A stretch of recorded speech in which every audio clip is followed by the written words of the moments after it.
What's up, Pod World? Thank you for tuning in to another episode of the Psychotherapist Podcast. I am your psycho host, Malcolm Clancy, and as always, I'll be speaking with my therapist co-host, Dr. Bob. For this psychotherapy session, we didn't bother recording the first half, as it was some boring maintenance stuff that we have to do yearly because the law says so. So for the second half of our podcast, we get into a number of different topics, but we spent quite a bit of time and focus on the nature of narcissism and how that manifests. So if you want to know whether or not you're a narcissist, this is the pod for you. We also discussed some really helpful things about self-talk therapy, ways to coach yourself through negative self-feedback loops.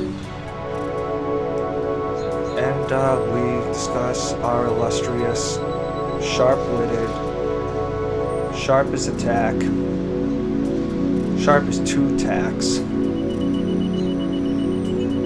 You know what? Let's say sharp as three tacks Biden, our glorious president. So, as always, I appreciate you guys listening. We'll get a quick word from our sponsors, then we'll bounce into the show. Today's show is brought to you by FacesBrewingCompany.com.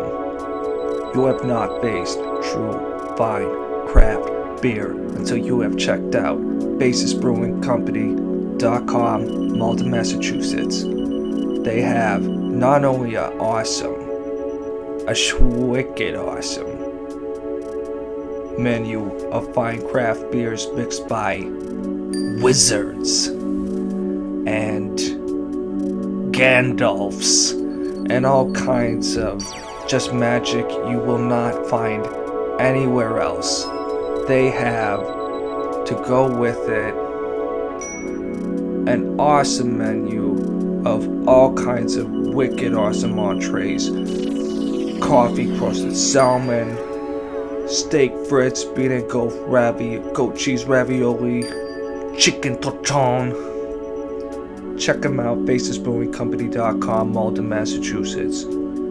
Check out the menu online, grab some cans to go, eat, drink, keep drinking, be merry, keep drinking, and be merry responsibly, my friends. FacesBrewingCompany.com. Check them out. All right, it sounds solid. So let's roll. It sounds solid. Yeah. I'm just adjusting this a little bit higher, the microphone piece of this. Okay. Go. So how's the sound from my end? Okay. Yep. Okay. So unbeknownst to our listeners, you and I have already spoken this morning, doing some clinical work that we need to do every 6 months or once a year, just to kind of reevaluate where you are and where things are going for you, and some of that might come up in our discussion. So I appreciate your cooperation in doing that. And I got to take the Biden test, everybody. What year is it? Where am I? Yes, the Biden test is a mini mental status examination. Basically wants to know if the person you're with knows where the hell they are, and where they're going. And it would be a challenge for Joe Biden, quite frankly. Sadly. Yeah, giving him anything, like a dementia, some of the dementia tests he would really struggle with. Because I'm not sure he knows where he is on certain days or where he's going. And he can't show up with cue cards. Right, which blew my mind. Talk about extremes, the yin and the yang, or the one end to the other. From Trump to Joe Biden was just incredible. And the spin on it is that from the Democrats are that this is exactly what the country needs right now, as a dull, boring, no drama president. What they really believe is just the country needs a Democrat in charge, period. Exactly. Because it's never about unity until we're in charge. Exactly. Yeah. But anyway, I didn't have anything in particular planned. I just wanted to comment a little bit on something I've learned about myself in terms of being a COVID long hauler. I finally have the answers to some of my questions, and we can talk about that later. Okay? Cool. I have my first vaccine lined up today. Oh, good. What time? Around 3 o'clock. Oh, good for you. Where are you getting it? Foxborough. Gillette Stadium? Yep. How was it been for you out there? As far as what? Just the comfort level of being there, the processing of the system, and all of those things. I mean, it took a few calls and some waiting and a little bit of a pain in the ass, and then I really just had to exploit a glitch in their system. Okay. Apparently, it's something Katha Doff caught on to. Okay. That she heard from a friend, and apparently a lot of other people are doing it, and I was pissed at first because I'm like, the FBI is gonna show up to my house and whatever, like, why are you stealing vaccines out of old people's arms or whatever, but Right.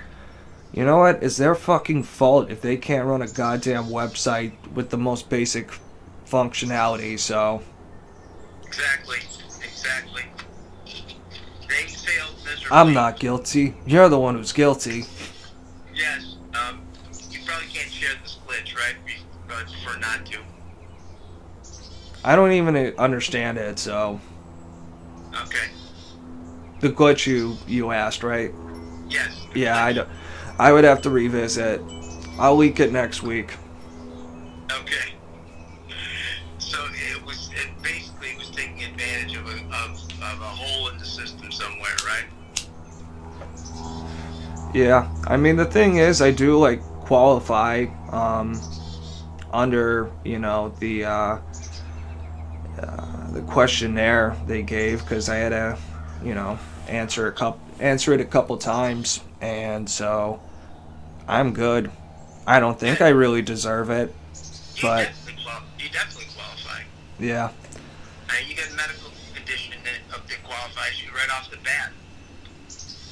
You know, the history of your heart condition. Yeah. So that I would consider that an underlying medical issue. So you're justified.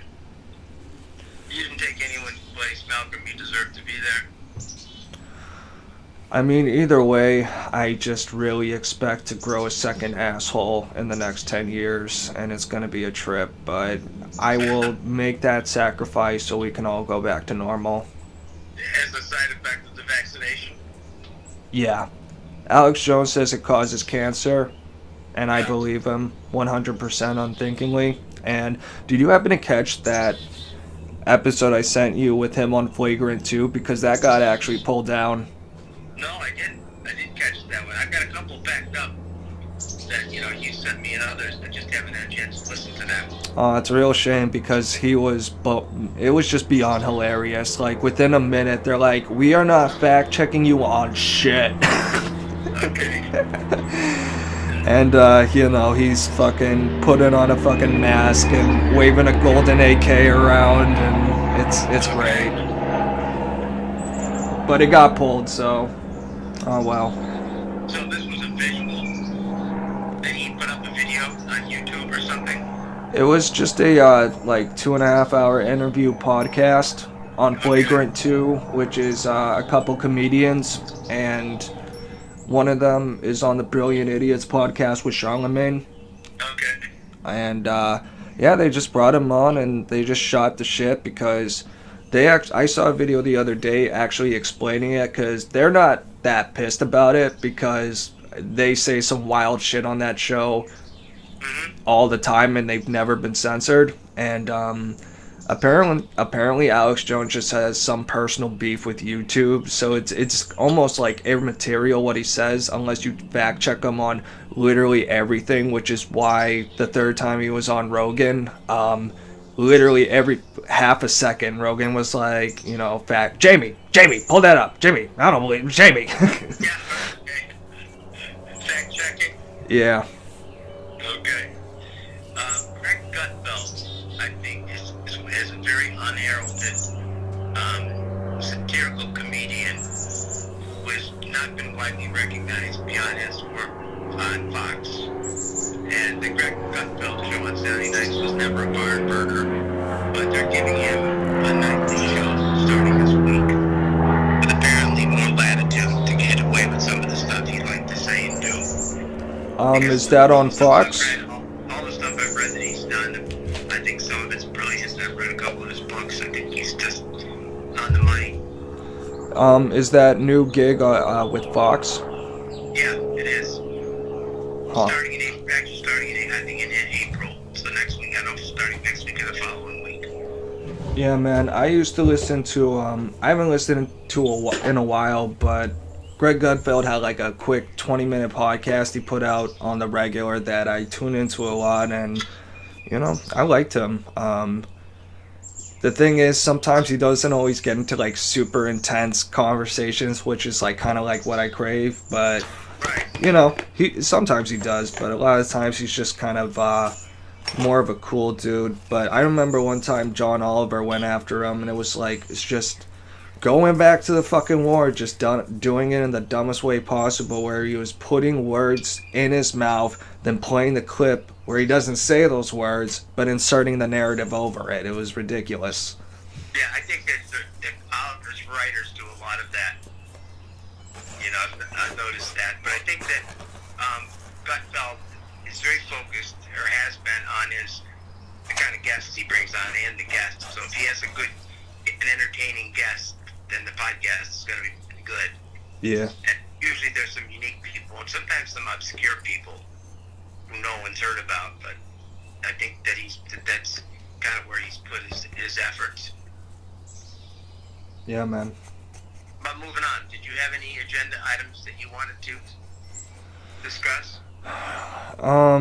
I guess not a whole lot beyond dissecting what I had mentioned to you earlier about, you know, I got to a point where I was thinking about quitting Python and just, I don't know, being a drug-addled bum in my mama's basement for the rest of my life. But I had that, you know, I mean, it's just a, you know, kind of a clear, easy choice when I put it in perspective for myself, because it's either, you know, be a waste of life or do what I know I need to do. So, yeah, and I would stop the tape and do a visual on that. You know, just as you described it. Did you do a visual, envision yourself as, you know, the drug-addled, brilliant person sitting in his mother's basement? You know, I don't know why you threw the word brilliant in there, but no, I did not. But I did envision, and this was like a really kind of crucial thing for me, because it just wasn't quite there before, where I said specifically, this is something you can do, you can accomplish this, and envisioning a better future for yourself, you know, for myself, I accomplished. So that's like what I envisioned, because that approach is excellent. well, it's just my alternative, you know, is being a fucking loser. So Yeah. So, I mean, did you actually, in a way, envision it sort of like a visualization? I just envisioned it more as a conversation with myself, so much as like playing a movie screen of the two different places I could be 10 years from now, if that makes sense, you know, because I try to take the approach, and this is something I'm just gonna throw for the audience, because it's something that's personally helped me a lot, is that whenever you're in a moment where you're feeling like you're really fucking up, or sorry, a fucking plane's going over. I swear to God, it's fucking Pearl Harbor over here, Bob, every Saturday morning. It's a secret landing strip. Yeah. But where was I? Yes, right. So something that's been super helpful for me is like whenever you have, issues of just beating yourself up, is to sort of step outside of yourself and talk to yourself the same exact way you would to your friend as opposed to yourself. Because, for example, just with little things, if I screwed up even just a little bit in any social setting, let's just say I, you know, went to CVS and I just stumbled over my words or something stupid at the register. Yep. I would walk out in the old days being like, "You're such a fucking faggot, loser, stupid fucking idiot," and, just go on attack mode. But instead, you know, in any kind of situation like that, I think it's better to imagine, okay, what if one of my good friends did literally the same exact thing? How would I react then? Would I, and then when you put it like that, at least for me, I'm like, okay, at the most, I might, make fun of it for 5 seconds and then never think about it again. Would I really just stop my friend, like, and then as soon as we walk, I'll be like, I can't associate with you anymore, man. You're a stutterer. Go fuck yourself. Like, it's a totally. Realize how ridiculous it is, right? Exactly. Yeah. Yes. You're using those are good cognitive behavioral techniques. Because you can, and if you're a good friend, you can also be objective too, because it's like, okay, maybe this isn't the apocalypse, or maybe you're not Satan incarnate, but you are fucking up and you should change this, or work on that. So it moderates a lot of the sort of like self-loathing element, Well, it's the self-loathing, the self-criticism, the over-exaggerating what you think you did or said that leads to the anxiety and depression. And that's, the idea is to get out of that whole spiral. It just spirals down. Something happened, you think about it, and it becomes greater in your mind than it actually was. In the course of history, in the course of time, and in the events of that day in the world, how significant was that interaction that you had with that person? It wasn't earth-shattering. The person probably forgot it the minute you walked out the door, but you focused on it. Right. And also, it's just good to know that a lot of people do the same exact thing. You know what I mean? So, it's just a human thing. I don't think anyone who does that stuff is like necessarily a nut job. It's just something you gotta grow out of it, and I gotta totally let me get your thoughts in while we're still on topic, because I got a totally off-kilter question for you after. Okay, let's not lose this though, because this is a very critically important discussion, okay? Yeah. Go ahead. No, I was saying let's finish this conversation first. Oh, yeah, basically, when you read the literature on, why people come into a therapist's office, most of the people, very rarely are the therapists deal with crazy people or psychotic people. They deal with, the sort of, Freud would call the normal neurotic, and the neurosis stems from this, sense of self-criticism or, berating oneself or putting oneself down. And, guilt and shame are two of the worst emotions one can ever encounter. And when you start to feel those for whatever reason, guilt about something you did, or shame because you thought you'd screwed up, somewhere, and it just builds up and becomes so much more powerful than it should be. And that's why we teach those techniques to kind of work through that.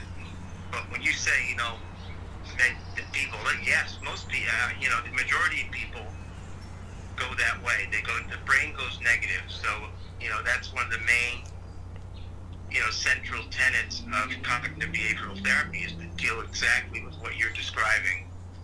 That kind of thinking. that sort of negative thinking. Alcohol, people in recovery call it stinking thinking. And it's the same thing, but you have to work, on the strategies for yourself, not to make that more than it is. Do you think that that's it? Did I nail it? Yeah, I think a great number of us are our own worst enemy. Absolutely, 100%. So, are you ready for the tangential question? Yeah, are you finished with that part of it? Yeah. This is a way that you've been talking about, though. Excuse me, I'm putting on a jacket here. I'm also sort of semi-outside. That you have been using these techniques, so that you feel like afterwards that you're thinking about something too much, as it's taking on a negative spin. You're putting the brakes on and stopping it, right? Yes, and that's been helpful lately. Excellent. Then let's make that a treatment goal, okay? Yeah. Continue to use that as the technique. Okay? Word. Now you're tangential. So I'll actually tie it in Okay. into this conversation. So the original question that I had for you is something I heard last night actually on that Flagrant 2 podcast with the two comedians, and they said, no, it was actually Brilliant Idiots. Charlemagne said, narcissism is an incurable disease. Okay. And once I heard that, I immediately was like, he's probably right. He's probably right.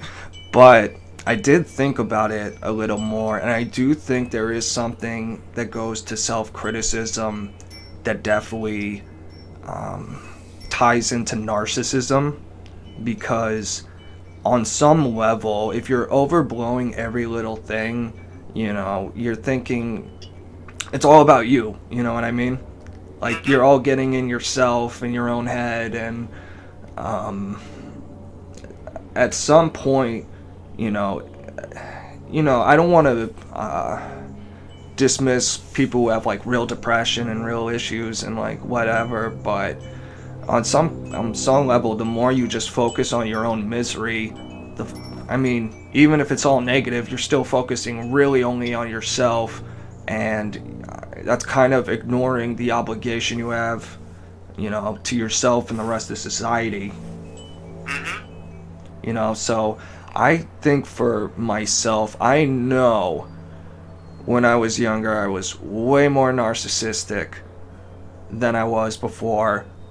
Mostly but other reasons, but that was kind of the main reason, that I was way into my own emo-ness, you know what I mean? And maybe I'm still a narcissism. I have a podcast with 2 subscribers, and I'm still going at it, so but I do think through that personal growth that I've had over the last few years, that I don't know if I've cured my narcissism, but do you think it's a treatable disease?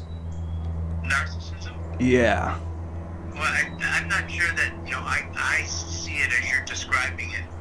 How do you and how see it? How does Charlemagne see it? How would you describe a narcissistic person? I wish I had the clip ready, because he gave some good details on it, and stuff that he listed off some symbols. He was talking about it in the context of some guy who, I don't know who it was, but some celebrity person who's getting a lot of shit on social media because for a while he came out and said things like, if you cheat on your woman, you deserve no sympathy, blah blah blah blah blah, and sure enough, he gets caught cheating. So now Charlemagne's just I'm just using your words, bro, you ain't getting no sympathy. And it was fun because they just rag on him and shit, but they talk about narcissism because the guy just starts deflecting a lot and showing these characteristics, and there's a segment where apparently he was referring to himself in the third person, so let's just Malcolm did this and Malcolm C did that and he's speaking in the third person, like a nut job, like, you know. Yeah, or like a narcissist. Yeah. I mean, that is a characteristic. Yeah. Narcissist often. I'm moving around like this, so I'll keep the mic in my hand here, so it might sound go up and down. Basically, but that's a great characteristic. You know, talk about yourself in the third person, and call it an as-if sort of personality. And so it's yeah, that's a good point. and it was interesting because they said part of why people might do that, especially with moments of like guilt and stuff, because you know, he was saying, well, Malcolm Clancy apologized for this and like whatever, so he's almost like, at least the theory is that he's distancing himself from his own bullshit, like From his own behavior. yeah, so he's like, it's almost like, oh, that was another person who did that. I didn't do that shit. He just happens to have my exact name and features and whatever. Yeah. Yep. What else? What other characteristics did he or do you see as attributable to a narcissist?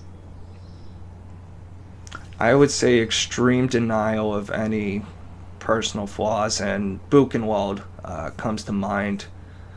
Okay, you're right. You're right on about the denial of any flaws. Yep. Yeah, and just totally deflecting, and this, you know, to me, like, at least with Buchenwald, when I am telling her the best fucking advice she could hear, like when I am being the friend that just telling it like it is, whether you fucking like it or not, and you know, whenever I go into that mode, she just instantly, I mean, not literally, but I mean functionally covers up her ears and goes la la la la la la la la la. Right. You know, so. It's a mature way of saying I don't want to hear anything you have to say. Yeah, I mean, how many like sort of characteristic psychological issues, flaws, however you want to name it, can be attributed to people who are just in perpetual childhood? Well, I mean, there isn't. I mean, I look at narcissists. I mean, their growth is stunted at an emotional level in terms of the absence of empathy. And you know, if you think about the social components of one's growth, one of the first things they teach children in courses on, you know, bullying and things like that is the concept of empathy. And narcissists tend not to be empathetic at all. And the people who work in that whole field of... Are they good at faking it? Yeah, oh yeah, they can be, yeah. And the people who work in the gratitude, I mean, field, write the books and stuff, I mean, I've learned a lot in the last year on that. They would look at, like, 3 components, you know, empathy, sympathy, and compassion. And mostly you'd say, well, that's all the same thing, but it really isn't. And we don't have time for a full discussion of that. But it kind of is, you know? Empathy is the greatest one. I mean, it takes the greatest amount of internal resolve or, you know, understanding or willingness to put yourself in the shoes of someone else. It's the hardest, but it's also the most useful, you know? Oh, absolutely. You learn a lot. Absolutely. I don't see you in the category of being a narcissistic personality at all. Yeah, I guess I've kind of, at least I can convince myself of that now, because I don't know if I've mentioned this before, but ever since I started a YouTube channel, I'm just waiting for that day where I like, ooh, a new comment, and I click and it's like, fuck you, faggot, quit. Yeah. And when that comes, I'm just gonna laugh, because, you know, I mean, it's the internet, and people, excuse me, are gonna hate on you no matter what, and there's some fucking people who will just like you, and then they'll just like you no matter what. Right. Exactly. Or they'll expect you to stay exactly the same and never grow, so, you know. Yes. There are a lot of elements to that. Yeah, so I'm not, like, hoping to be the greatest people pleaser on earth, you know. Right. Yeah, we're not giving the whole discussion about narcissism any justice here, because it really requires a lot of discussion. Because it's really a personality disorder, and it's more a disorder than a trait. It's like a spectrum thing, right? Yep. Yeah. It's an ingrained quality that, along the lines of sociopath. I don't know how to say this, but sociopaths are generally narcissists. Not all narcissists are sociopaths. Yeah. But a sociopath doesn't have a great deal of empathy for other people. Empathy is not a good personality trait that they have. That's why they call it a personality disorder. It's not just a trait. You can't say, one of his personality traits are that he's narcissistic. No, that's more of a character flaw. Generally, it's his character. So it's deeper than maybe Charlemagne was talking about it, I guess. I'd have to hear it to hear what else he was saying about it. I can send you the clip sometime, because it's just generally pretty interesting stuff, even though I had no idea who the fuck, the guy was they were talking about. Right. Because generally, in the popular culture, people call someone else a narcissist when they feel that they're just too focused on themselves, I think that's another type of narcissism, when, you just... it's one thing to call out other people's narcissism, but when you constantly fixate on it, it's kind of like you're just projecting, you're showing... It reminds me of something my buddy said in college, where it's like people hate most in themselves what they see in others, and they don't make the connection. So, I could make an argument that Trump's a bit of a narcissist, but the people who just focus on that non-stop and they feel so high and mighty just saying it, those people tend to be a little narcissistic. Yeah, without a doubt, and he does have a narcissistic, personality in general. And you could make an argument you need a little bit of that to be a leader, but I won't get into that. Right, but he also has some other things that balance it out. I do think he has empathy. I think he has genuine concern for when he's saying, I'm concerned about the people of America. I think he's telling the truth. He's not all doing it for fame and glory. But in the world of Hollywood, everybody would use that term loosely, Oh, she's so narcissistic. Look at that outfit, She just blew up her ass, 15 pounds by getting an injection of Botox. How narcissistic can she be, Yeah, and you can only imagine all the shit that goes on with, Instagram and all that stuff. Oh, yeah. I ain't part of that world, but, yeah. Her ass was the size of Georgia before, but how big can she get it, Yeah. A lot of that goes on there. So that would be good to, talk about that. But as far as you being, aware of the self-criticism, that really is huge. People always, sports psychology is what it's all about. It's, teaching that golfer not to think about that putt he blew, but to think about the 1,000 he made before it. Because the mind, and there really is a neurological component to this, the mind, because studies have shown that the brain tends to go negative. It just does. Oh, yeah. The studies that have been done show that. So survival instincts relied on it. Exactly. So you have to rewire or retrain your brain to go in a different direction. Yeah. Unfortunately, the concept of plasticity is that the brain, can rewire itself, or you can rewire yourself to think a different way or act a different way. Yeah, that's why I love studying history. That's where I think you see the ultimate in human plasticity and different experiments. What happens if you put everyone in an Aztec region where they believe the apocalypse is coming every 27 years? They have to sacrifice 1 million bodies. Crazy. You don't see enough of them. The psychohistory people. I find that extremely fascinating. Oh, yeah. That take a character from history and look at it from a psychological perspective. Yeah, because I would love to do a psychoanalysis of what it must have been like to have been an Aztec when fucking Cortez came, or vice versa. I think it was just for both parties a huge gruesome mind fuck. But I know you're pressed for time, and I'm pissed because I feel like we could keep going, but do you have... We can pick up on this next week. Alright, do you have any closing statements, arguments? In terms of Cortez, Neil Young has his most cacophonous song is Cortez the Conqueror. If you ever hear it, a lot of people just want to rip their brains out when they hear it because it's you can't even call it, it's metal.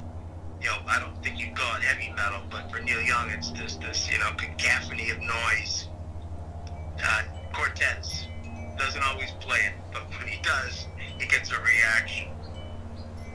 Nice. Played on YouTube sometime. I think he's trying to nail through the music the character, Cortez's character.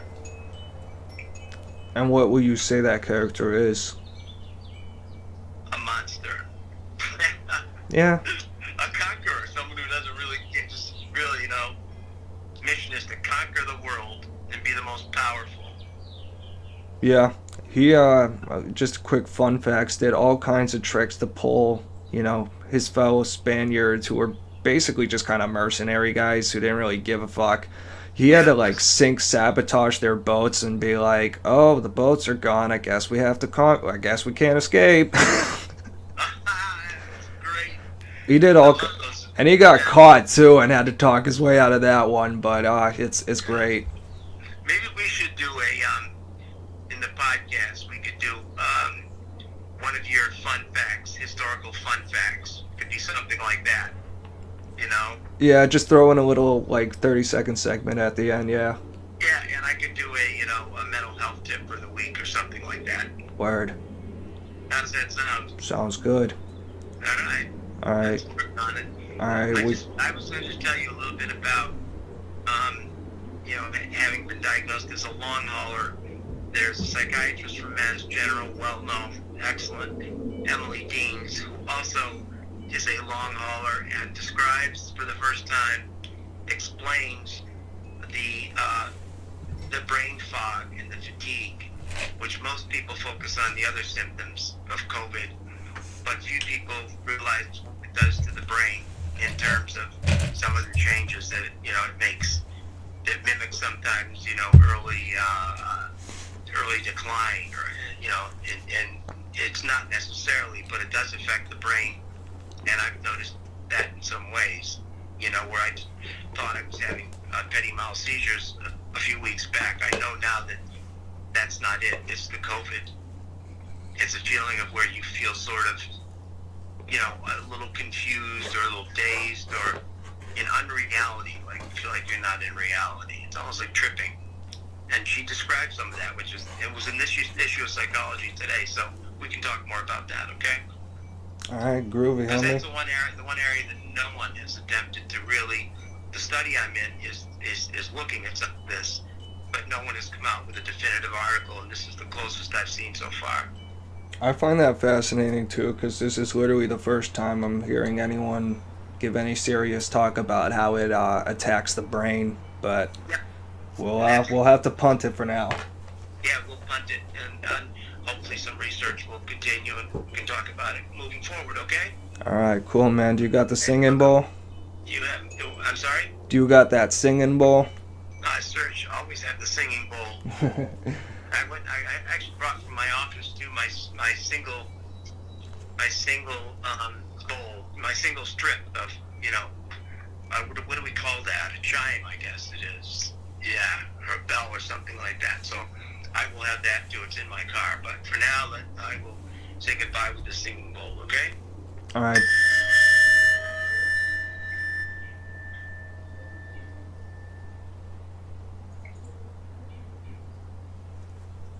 All right, peace out, Bob. Nice. Peace out, Malcolm. All right. Thanks, y'all, for listening. Bye!